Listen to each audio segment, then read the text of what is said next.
this video, I'm going to show you how I work up the pumpkins for the Fall Fantasy Barbie pumpkins. And of course, if pink pumpkins are not your thing, probably not for a lot of people, but for the Barbie fans and the pink lovers, you know, this might be a cute something in their bedroom or on a vanity or even your work desk. But of course, make it in whatever color you like. So I've got several shades of pink already done, and I would like to add a white one just to kind of break up the pinkness of it all. So I'm going to get started, and I've got these in various stage of doneness so I can show you next steps without you having to wait for me to make an entire whole white pumpkin. So this is what it's going to look like, the stitch. It's going to have a natural curve to it. So there's a wrong side, which is the side that's not pretty, that doesn't look like a pumpkin. And then we have the ribbed side that does look like a pumpkin, and it will naturally bend around. So I have different size and chain stitch counts, all of that in the free pattern linked below. So I'm going to start with a slip knot. I'm using category 4 cotton yarns for this. I like to use cotton for home things because they don't get that frayed look when they get some friction on them from moving them around. Not that these would necessarily, but that's what I like to use. And for this, I'm going to use 4mm so that the stuffing does not show through.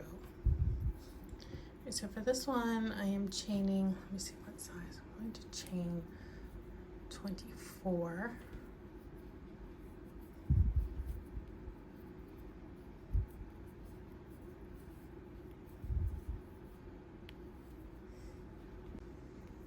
So I've got my chain, and from here you're going to immediately start into the texture.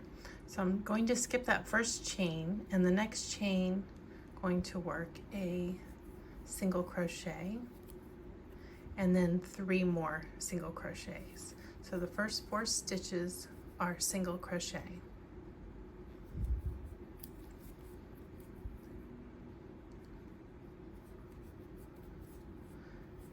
Now I'm going to work double crochets across the row until I have 4 left.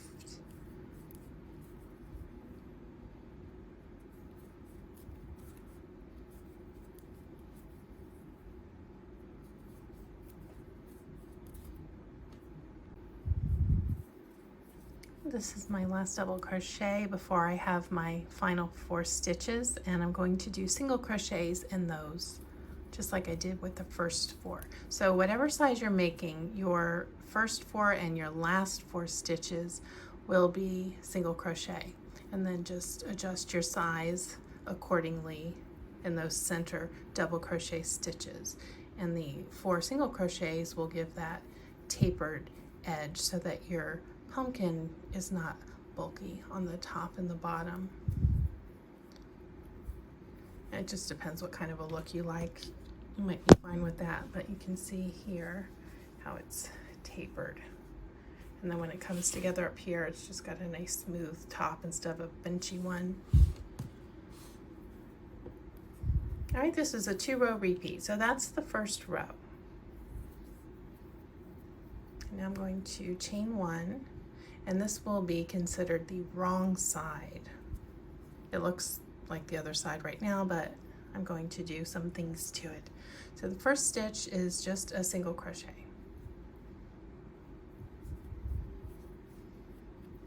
Then I'm going to do a front post single crochet. So I'm going to go in and push through that post. So instead of working into the stitch, I'm working into the post.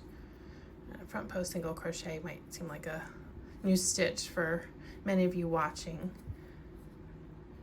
Again, go in to push that post forward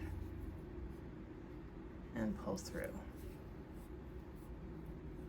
And all those 3 single crochet that follow the first regular crochet are going to be a front post single crochet.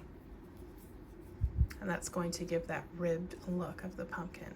Now, front post double crochet. So I'll do this for the body stitches. So it's a yarn over, behind the post, push it forward, push that post to the front, then yarn over and finish the stitch. Yarn over, go behind that post, push it forward, yarn over, and finish the double crochet.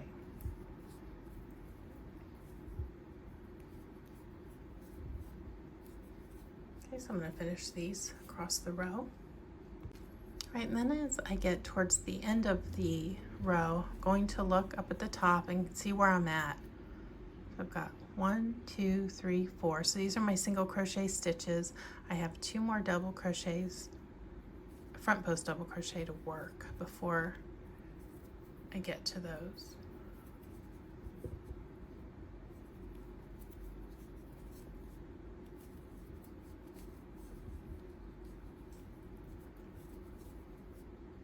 And then now that I'm at my 4 last stitches, I'll do 3 front post single crochet, 1,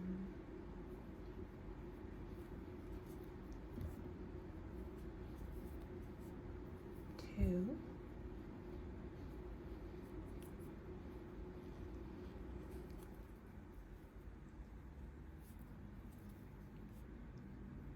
3, and then the last stitch is just a regular single crochet. Make sure I get both loops on there. It's a little twisted.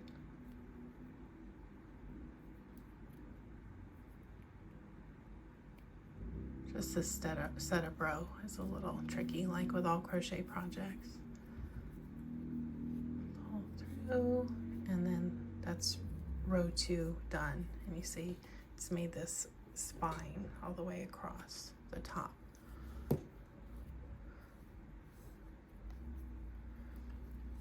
And then that's it. So I'm going to chain 1 and single crochet. Just work this like that very first row. So my first 4 stitches are regular single crochet, and this is the right side. So these are just regular crochet stitches, no back post, front post, none of that going on here. Okay, so there's my first 1, 2, 3, 4 single crochet, and then I will double crochet across until I get to the last 4, in which I will single crochet those stitches.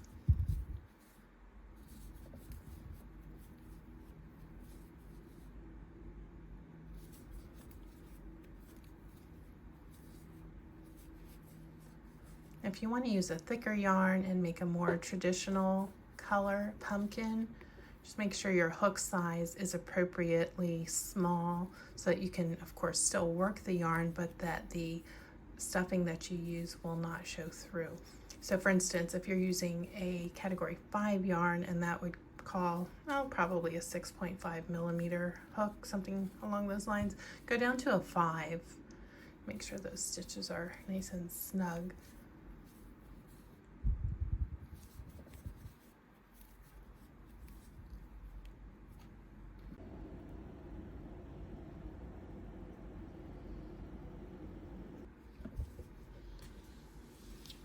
I want to show you how to figure out how long to make your body of the pumpkin. So that starting chain is the height, if you will, how tall your pumpkin's going to be from here to here. So you'll measure that, and this one is about 3 inches. So you'll be looking for at least double the length than this width. You can go a little over double if you like, depending on how squat you want your pumpkin. So I'm looking for 6 inches across the widest part, and that's where this one is.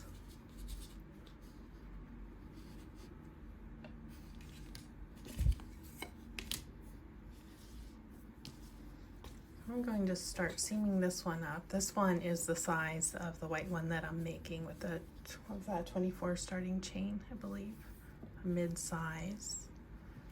And this one is 34 starting.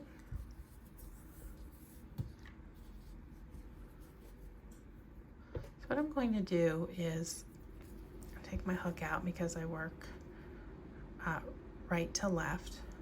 I'm going to look back at the starting row. Don't cut your yarn, put that in. I'm going to go into that first stitch and hook that last chain, bring it through.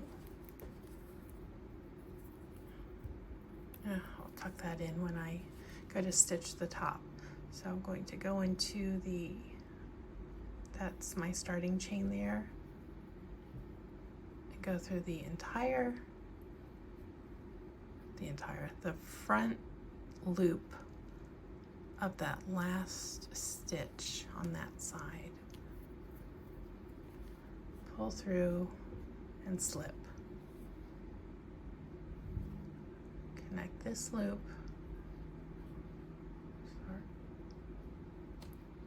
to the front loop of the last stitch on the other side and slip.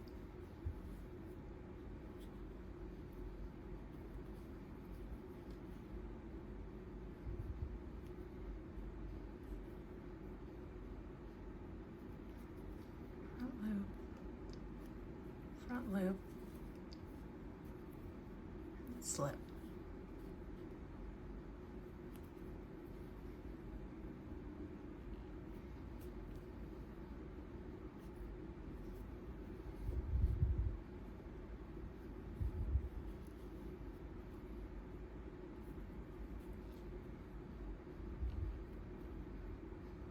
Now these stitches are tight with this 4mm hook. There we go. Front loop, and slip. So I'll do that all the way across the row, and then I will show you how to seam up the top and the bottom. And so I finished my last of the 4 pumpkins you will see in the images. And I want to show you how to start seaming them up and then stacking them and styling your seam, if you like how I have mine styled. So this length that I'm cutting is going to seam up the top and the bottom. But I want to point out that for my largest one that will be at the bottom, I didn't seam it. I put something at the bottom to make it stable, because these little guys can be a little wobbly, especially if you're doing a stack. So what I tucked in here, this is a soy sauce dish, and then I just work it in there. And then whenever you stuff things, if you haven't done that before, you kind of have to play around with the polyfill to get the shape the way you like it. I'm probably going to put a little bit more in there because it's soft at the top, but I do need some softness because other pumpkins will be on here. All right, so the length will be long enough to work here, bring it through, thread it again, or leave it threaded, and then work around the top, but it has to be stuffed before the top is closed. So I'll cut, I don't know how much that is, 12, 14, 16 inches. It's a little area, but I don't want it bunching too much. Then I'm going to insert the yarn into a tapestry needle. And I have my polyfill nearby because as soon as I do this, I need to stuff it to continue. So I'm going to just tighten up that finishing loop I had. And this is where that first stitch that's a single crochet rather than a rib comes in handy, because you will see the little spots where you're going to work in your tapestry needle. So just weave it around up and down, and you'll cinch as you go every few weaves. So I've done about 6. So I'll pull through and cinch. And I'll just keep going.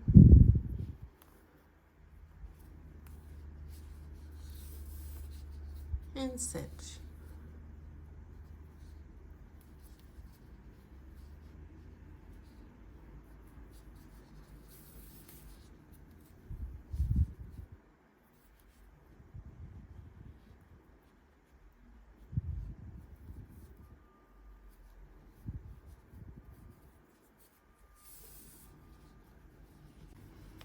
Alright, so I finished my cinch.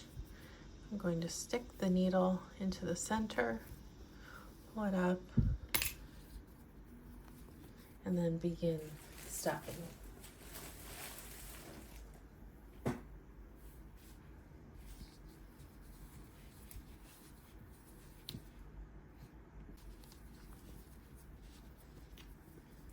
I've got stuffed into a beautiful pumpkin shape, looks lovely.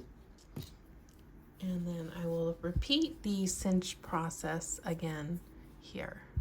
So let me bring it in from the inside and then just start working, weaving around through like I did at the opposite end.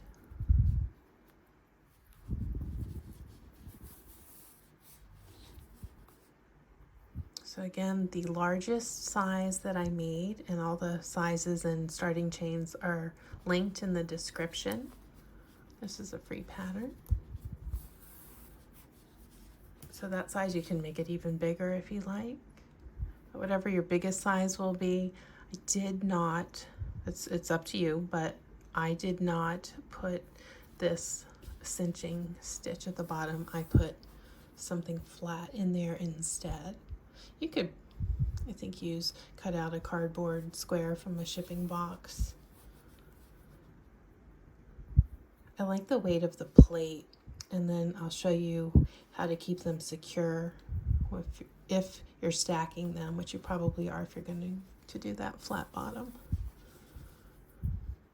So that will be next, and then I'll talk about what you can use to give it that fantasy look like I have. Some of what I have, I've had for a long time, so I couldn't tell you where I got it, but you can get something similar, I'm sure. You know, at a craft store, online, Amazon.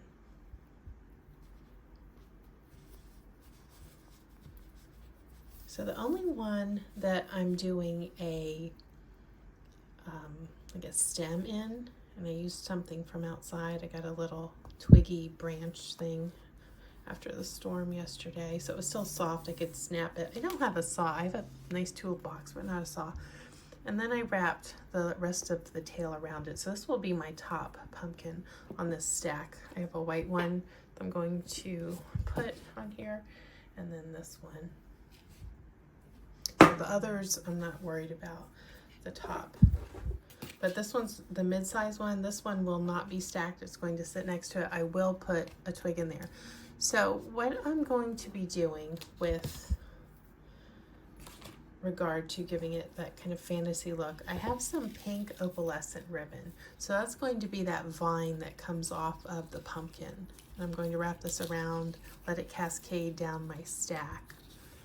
Now to make your stack stay still, rather than, because these are going to be kind of floppy and wiggly. When you've got three, I mean, they're just not going to be very still despite this base, because the other two are not going to be stable. So I'm going to use a skewer that you cook shish kebab with, or if you grill with these, and put that down kind of like a dowel, right? Or it is a dowel, not kind of like a dowel. I'll put the flat side in first. Work it down until I feel the plate. Actually, I felt the plate more with this pointy end, but I need that for the next. Okay, so I've got that in there. You can use two if you have to. Then I'm going to slide my next pumpkin onto that.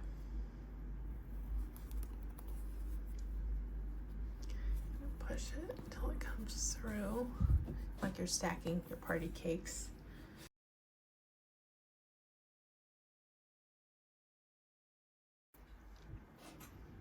And so I've trimmed my dowel down to be the correct height, and I marked it. I'll put a picture of how I marked it first with a Sharpie, just to know how long to make it. Leaving this tail just because you never know if you're going to need that. Tuck that in.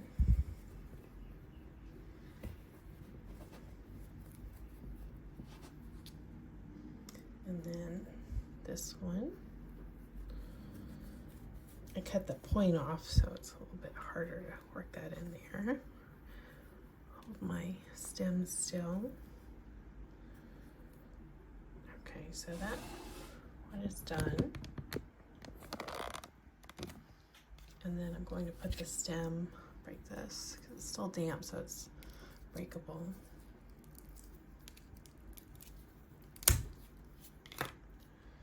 we go. Put that in here.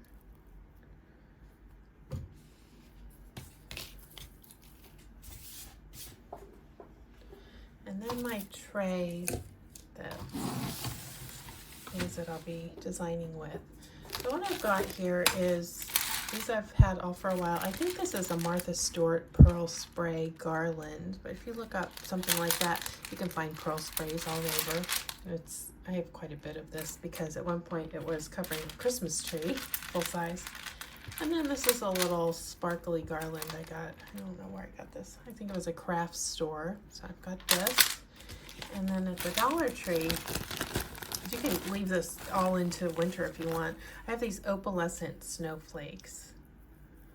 2 packs of those. I've had these for a while, but I probably still get them in time to time. Again, you can look online. I've got icicles in here. I don't think I'll use those because it's not supposed to be snowy yet. I live in a warm climate, so a winter fantasy is just heaven to me because I really don't get to see snow very much.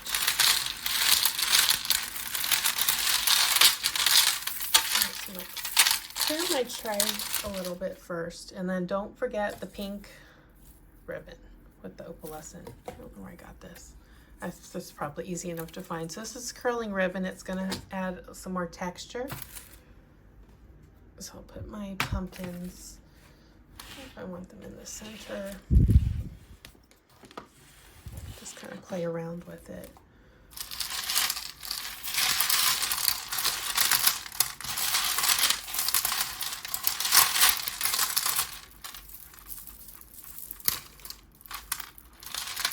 Just use your judgment how you want everything to look. I like the opalescent look because that's very fantasy, unicorny with the rainbows and the reflection. And there's lots of pink in it, of course. You know what else would be pretty is those fish tank glass rocks. Those come in an opalescent color, and they come in pink, white, and then the milky white. That would be beautiful to lay on the tray. I have them in blue, so it doesn't match this, but you can find those in the floral department of the craft store, I think for $3 or $4. Dollar Tree even has them from time to time, so you can buy some of those. That would be lovely and price friendly, budget friendly.